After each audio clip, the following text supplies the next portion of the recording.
April has gone and passed, and so have many albums. April was an interesting one for sure, and had some of the most eclectic releases of the year so far. I have a feeling that this might be one of the more eclectic bunches that I have found thus far, so I hope you enjoy what I found in my digging. Also, wish me a happy birthday because my birthday was in April. Give me birthday wishes right now.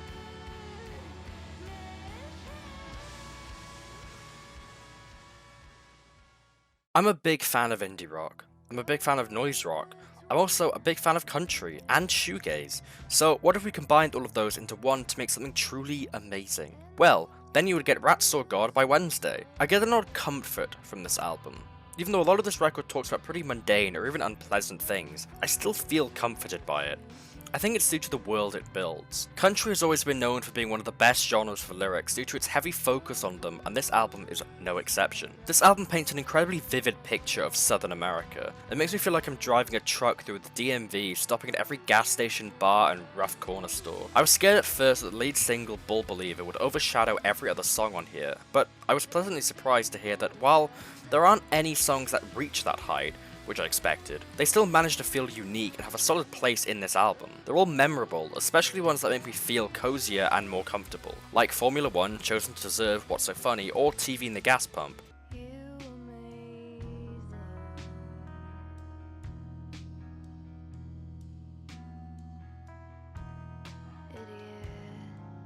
All of these tracks, and others, make me feel warm, even if none of them are particularly happy. I don't need to be happy to be comfortable. I can find comfort in dirt. 9 out of 10. I've never been a fan of Waterparks, and I've only ever listened to their debut, which I will admit I did like. I never thought I'd be talking about Waterparks here, or writing anything about them. But I'm not doing this for myself. This is for my boyfriend. Either way, did I actually like this? I know this video is meant to be for albums that I enjoyed over the past month, but I also want to use it as a way to just talk about albums I listened to in general. Maybe I'll change the name of the series at some point, who knows. I enjoyed some of this album for sure. There are tracks here I would return to, and there are plenty of songs here that are really fun and quite memorable, like Funeral Grey, Self-Sabotage, and A Night Out on Earth. Unfortunately though, there are a lot of weak tracks, especially near the end. Tracks like Ritual and Fuck About It, which come across as overly performative and just a bit cringy. Ritual especially. The good definitely outweighs the bad, which is always a plus. Would I recommend? I don't really know. It depends how you feel about Waterparks and pop punk, I suppose. It isn't Waterparks at their best, but hey, we have some fun songs. 6 out of 10. Maybe 7, pushing it.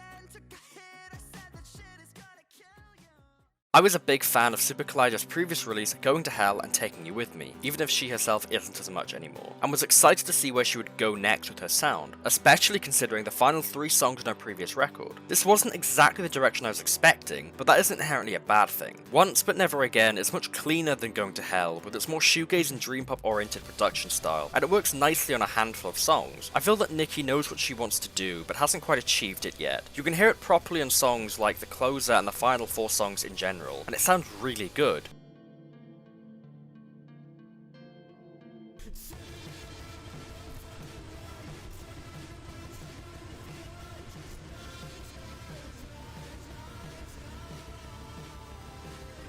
I like this new direction, and I think Nicki could really go somewhere with this. 7 out of 10.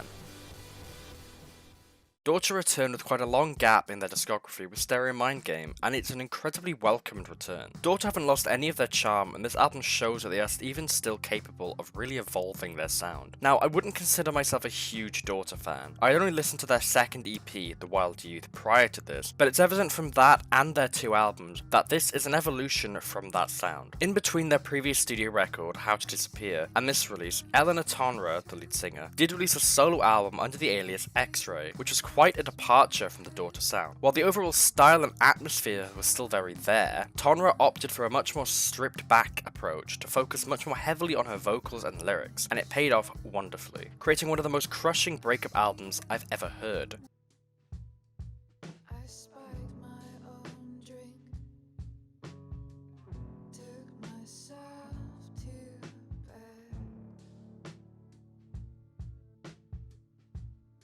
It seems that she wanted to take some of that into this newest record, as I can't help but get similar feelings on some of these songs. A lot of this album is quite distinctly post-rock in how dissonant and distant it can feel at times. While it never becomes as vulnerable or emotional as X-Ray, it instead does the opposite in a way and gets you lost in a deep fog with its slightly layered vocals and distant strings and drums. It's a faded Polaroid, an unwanted memory, something you'd rather have left behind. 9 out of 10. A rock opera in 2023? More likely than you'd think. HMLTD, or Ham Limited? I don't actually know what it stands for, are a relatively new band, to me at least. This being their second album, but they're already trying to reach high highs and break new ground because there is definitely not much else that sounds and feels like this right now. The Worm is an album that at first I found rather humorous due to the fact that, as we all know, worms are very funny creatures. But as it went on, the underlying narrative became more and more apparent. This wasn't an album about a big worm devouring all of Britain in some weird postmodern Middle English dystopia. It's actually an album about struggling with the loss of a loved one and having thoughts of depression and anxiety eat you alive, wriggling inside of your stomach and brain as if it's a worm trying to burst out of you. This is an incredibly theatrical album, as it should be, and at times definitely doesn't take itself too seriously. This is most apparent during the first half, as most of it is told through the unreliable eyes of our narrator. It's only on Liverpool Street where we truly see through the glass. It's also on songs like these that we have our most emotional and heartfelt moments, Liverpool Street having my personal favourite moment on the album.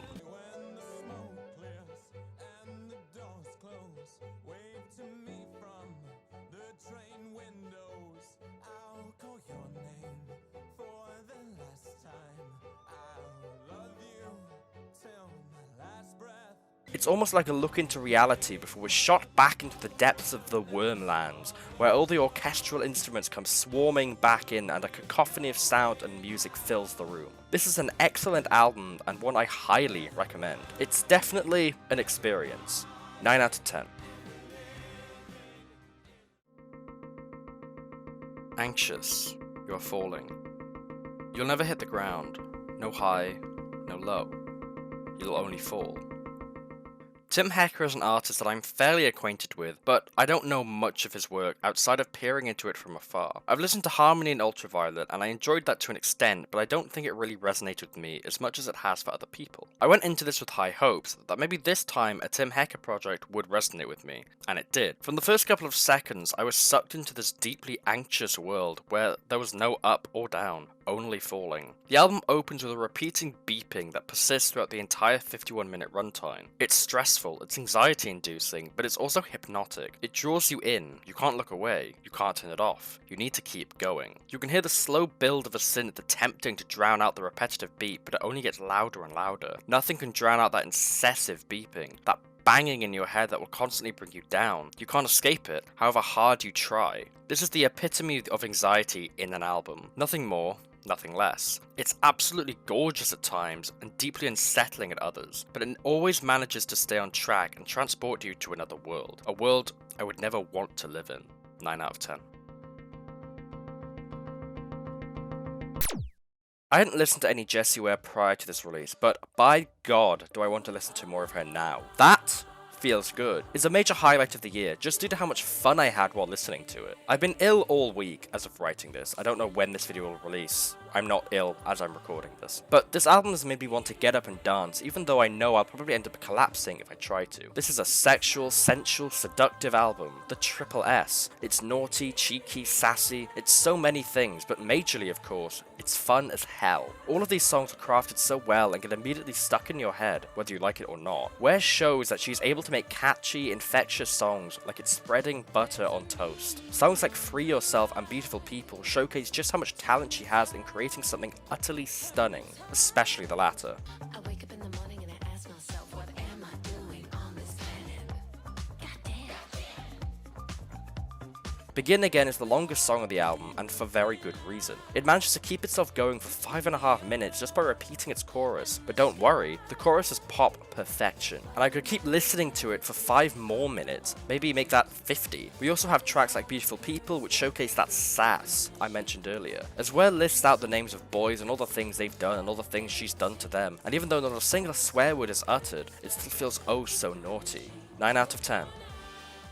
All Hands _ Make Light is a duo consisting of Godspeed U's Ephraim Manuel Manuk, or Manuk, I think I'm gonna say Manuk from now on. And Broken Social Scene's Aerial Angle. A combination I never thought I would see, a combination I never even thought of, but surprisingly, they work really well together. Darling the Dawn is an electric drone album with heavy post-rock influences and slight shoegaze influences. It's an absolutely gorgeous album front to back, with beautiful drones produced from electronic synths and gorgeous vocals to complement them. It's clear that the two wanted to create something hopeful and shining to brighten up the dark world that we currently live in, especially considering Godspeed's previous record, Godspeed at State's End, which was also an attempt at doing that, but in Godspeed's own way. The lead single, We Live on a Fucking Planet and Baby That's the Sun, was a perfect introduction into the sound and landscape of the album and was my first introduction to the duo as a whole. It's a sprawling 10-minute track which slowly grows in size with a slow drone and low drumming, with Manuk and Engels harmonizing hypnotic lyrics entrancing me before the song explodes, with Manuk yelling his lyrics and Engel repeating the title of the song over and over in the background. Hypnotic is the only way I can describe it. Darling the Dawn is a very happy album and wants you to remain hopeful for the future, even if it may look bleak right now. 9 out of 10. And now we get to the singles of the past month. And what's this? Some EPs too. Well, only one this time around. But from now on I will be featuring EPs I've liked over the past month here as well, as I feel they're deserving of praise too. For Record Store Day this year, Beach House surprised us with a new EP, a scrap chapter for their previous album, Once, Twice, Melody. This is an absolutely gorgeous release from the group, which at this point is just standard. Beach House struggle to release any bad music that even things they don't release or consider not good enough for a full album is still superb. All 5 songs on here are stunning and hypnotic. American Daughter is enveloping and catchy, Devil's Pool is mellow and relaxing, Holiday House is another more mellow track, Black Magic is, well, magical, and my favourite track of the project due to its simple reverbed guitars that just carry the song and carry me to cloud 9. And then finally we got the title track of the EP and chapter, Become, which opens with a deep bass and some twinkly synths. This is definitely the most shoegazy the project gets, as the reverb is heavy on this one, but it works really well as a closer, front to back, gorgeous. I should probably rate the EPs as well, so 9 out of 10. Anxious, unsettling, yet incredibly groovy. That's Squid for you, and Undergrowth encapsulates that feeling perfectly. This song gives me a deep sense of anxiety, but it also makes me want to get up and move. That chorus is so catchy. I'd rather melt, melt, melt, melt, melt, melt, melt away. I'd have to sing along, or I suppose yell. It is a Squid song after all. I can tell that this album is going to be something else, even with how short it is compared to their previous. Floating through space. What a life this is. King Krule returned to Seaforth, and quite the change in style. The song is much less post-punk and much more psychedelic and bedroom pop heavy. The production is much cozier than his previous works and feels incredibly intimate and honestly like a warm hug. It feels like sitting on the roof looking up at shooting stars with your head resting on the shoulder of the person you love. It's just an incredibly sweet song that leaves me really excited for this new album and new direction.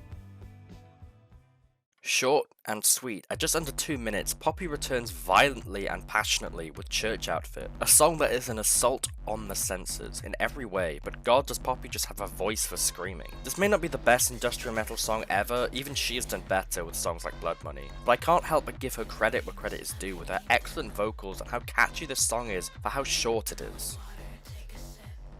The final single for what is technically Panchiko's debut album. This track is much more similar in style to the title track and lead single Failed at Maths, but feels much more demented and warped. The track feels like a record skipping and looping on itself, and it's produced incredibly well. While it isn't my favourite of the 3 singles, it definitely stands out the most due to its very interesting production style. It's a really solid song.